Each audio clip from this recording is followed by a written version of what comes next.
आज आपण बनवणार आहोत मांदेली फ्राय। ही रेसिपी तुम्ही एक उत्कृष्ट स्टार्टर म्हणूनही खाऊ शकता।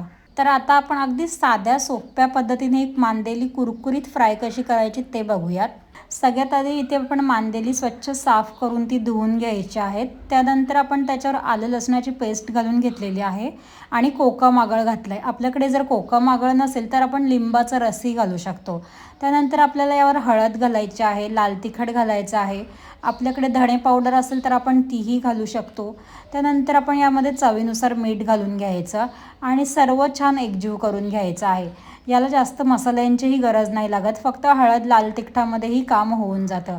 त्यानंतर इथे मी तांदळाचं पीठ आणि बारीक रवा सेम क्वांटिटीमध्ये घेतला आहे। आपण नुसतं तांदळाचं पीठ घेतलं तरीही चालेल। तर आता इथे आपण एक एक मांदेली चांगली रवा आणि तांदळाच्या पिठामध्ये घोळून घ्यायची आहे आणि इथे तव्यामध्ये मी तेल गरम करून ठेवलेलं आहे। त्या तेलात आपण मांदेली फ्राय करायला घेऊयात।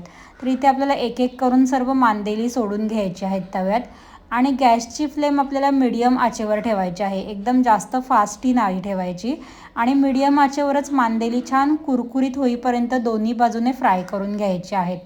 तर आता इथे बघू शकता तुम्ही आपली मांदेली अगदी छान कुरकुरीत अशी फ्राय झालेली आहेत।